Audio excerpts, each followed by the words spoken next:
Previously on Mowers and Blowers. Our mower's toggle switch is here. It's going into gear, feels like it. You can hear it has an turn this switch on. Have one tail light. It has these really faint. That's right. Let's have a good battery. It has little prickly things on it. 11 horsepower. Let's take the spark plug out.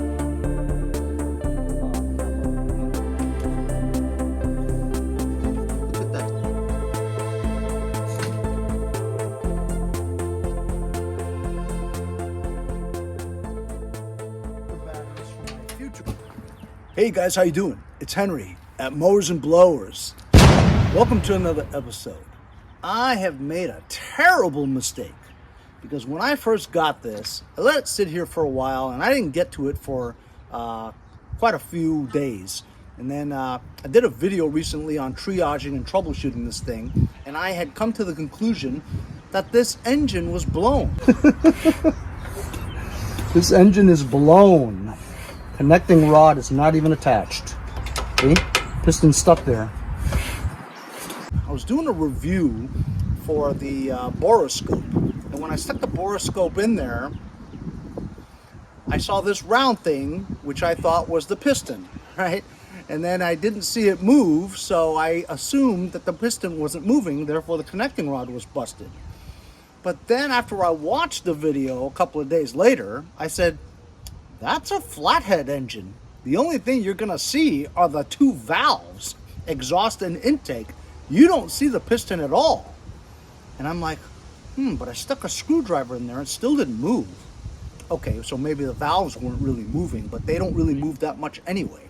Maybe I didn't have the screwdriver stuck on the valve. Maybe it was in between the two, and that's why it didn't move. So after opening the hood, as you can see, the typical kind of spark plug, the short kind, where it goes into a flathead engine. It's not overhead valve. There's no valve cover here, right? So this is a flathead engine where the valves are in there. So the only thing that I should be seeing here is two valves. After doing some testing, the solenoid didn't work because I wasn't getting any current coming to the trigger wire. The way this is designed, at least the guy that I got it from, this switch maybe does nothing, I'm not sure, but it's designed so that you just turn this and there's a push button here. And when you push the button, it's supposed to engage the trigger wire, sending 12 volts to the solenoid. Solenoid plunger goes up, touches the two wires to connect voltage that goes to the starter. So I actually got it to work. There was a loose connection, but look. Oh, I had to bang it a little with these old solenoids. Well, it did work. And it cranked really slowly. I took the spark plug out so that it will crank easier. I think maybe the battery's just really weak in the jumper, you know.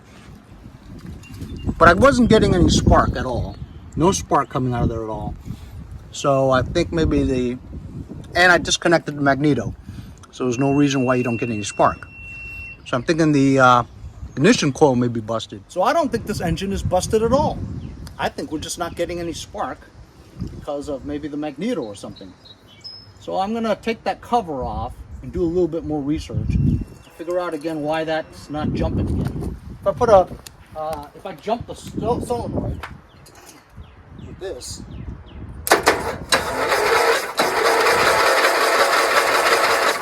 it does crank. When you put the spark plug back in, it's very hard to turn. So it could be the valves are out of whack, but you can't really adjust valves. The only thing you can do is take valves out and grind them shorter. I don't really want to do that.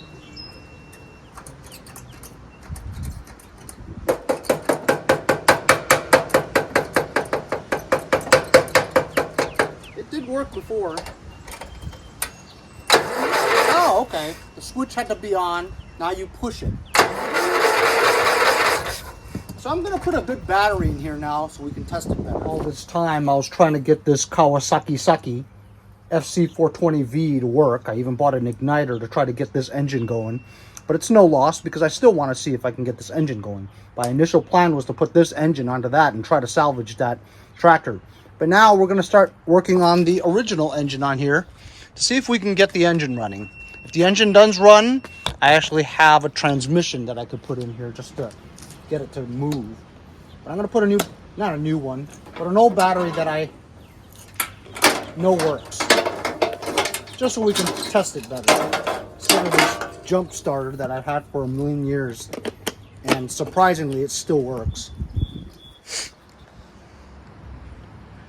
It's a nice day, but not a great day. Boba's out sitting on the lawn. And I got this battery. Interstate battery. This battery came out of the John Deere, I believe. And I believe it's a good battery. I desulfated and everything. Got a good battery on here now. Let's see if it works. Toggle up, turn the switch, press the button. Huh.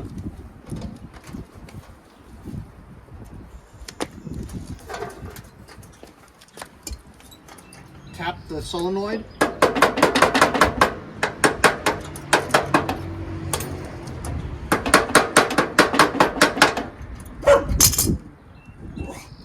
Ain't that something else?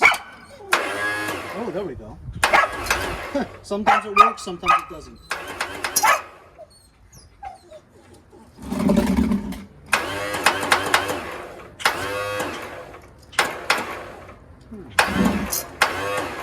wonder why it doesn't pop up. Did I put it backwards? All right. Turned out I reversed it. See, I've done that before. If you reverse you put the negative on the positive and the positive on a negative battery, the starter will go backwards and therefore not pop up and spin the flywheel. So now we got it right. We're turning this on. We're pressing a button. Ready? Now that's a much stronger signal here. Now let me check for spark. So I have the spark plug in the boot. I'm going to hold it, see if I get shocked or if I see spark. I see spark! We got spark! I don't need to take that apart. All right, now that we got a good battery in here, it's cranking fast. I put the spark plug back in. We verified that we do have spark, albeit not the strongest spark in the world, right? But whatever. And you see, I don't know how this choke thing works. There's nothing to open it. All right, so I've got it open now. We're gonna spray some jism in there. That's right, you heard me right. I said jism. Here we go. Let's see if it turns over.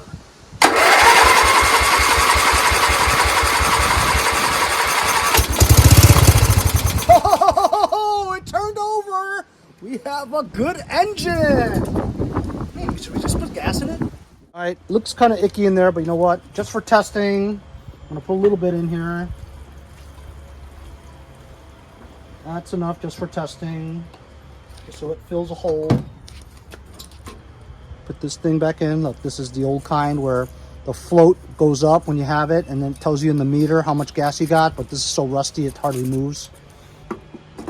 Regardless, we'll put it in here. And look, this thing actually has a fuel shutoff switch. And I see some liquid here, and it's water. So we got water coming out there.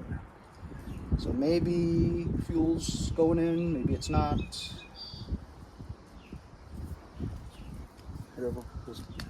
It's leaking pretty good over there. So let's just try it anyway.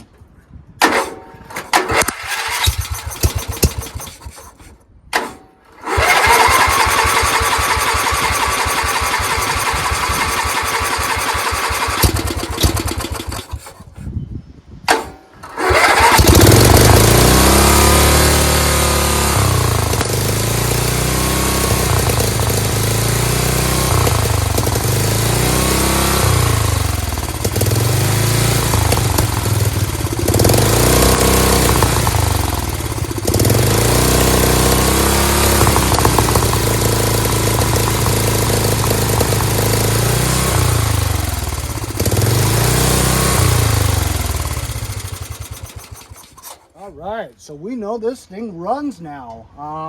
The linkage over here is all messy because I can't figure out how this choke works, you know what I mean? If you don't move it with your hands, it stays closed. So, but it looks like the throttle works, but I gotta fix this. This leak is pretty bad. But how about it, guys? Got an engine that runs. So I replaced the 90-degree fuel shutoff that was leaking. Put one of my regular 180-degree ones, and even without clamps, it doesn't leak, and it's on. Now going to the choke. Before, the choke wasn't returning back by its own, so once it's, if you just leave it alone and not touch it, the choke is always closed. So you have to have a way for this to be able to close, right? And so I added a spring as the return. So now, watch this. So when you're choking it, you can't go anymore because these two light switches are in the way. So I have to flick the lights on so I can push this forward all the way. When I push it forward, it closes the choke. When I release it, choke opens. Closed, open, closed, open. So we got that worked out. I'm gonna check the oil. I don't think I've checked the oil before.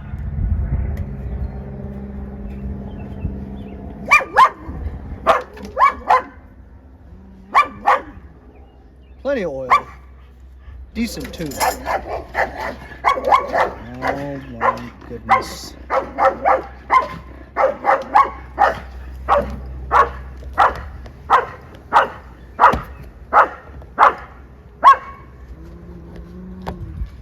Some dogs he gets along with, some he doesn't. That's right, Boba the watchdog. I wonder if I connect the magneto wire again, whether or not it'll still start. Because you do need to have a way to shut it off. I put this muffler up. It was like this. This is super dangerous, man. Your feet are right here. It's gonna get red hot. It can burn your whole leg. So you just push this all the way up like this. It's looser now because it's threaded in that way, so you're loosening it, but I wanted to get it out of the way. I guess let's try to start it up on its own, huh? Choking it. See, this this button doesn't really work all the time. You know, the push start button. See?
magneto wire works. It does sound like it's a little fast. There's a spring over there that's not connected.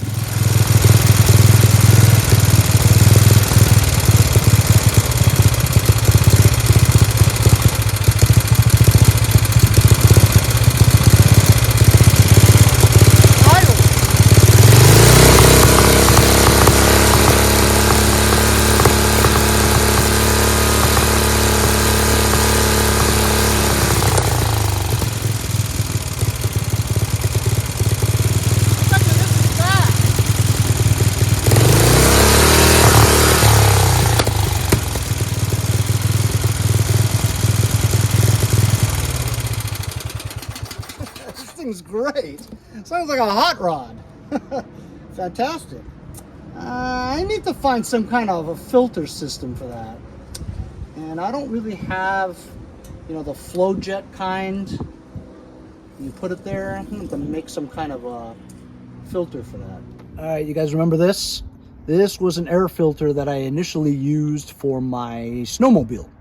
But believe it or not, when I put these on, it didn't run right. It was too restrictive with the air, believe it or not. So I took it off. Anyway, so this fits. Well, this had this black thing here like that. I just yanked that off. And look, I cut a little slit there so it fits over here. Boop! Perfect. Oh, Henry, that thing's gonna fall off with vibrations. Yeah, sure. So I'm just gonna take this and put a wire around it. Henry, you cut it too short. Oh, shut up. All right, there we go. There we go. We've got it all worked out now, huh? Yeah. So before I had this machine that I thought blown, and now we've got a machine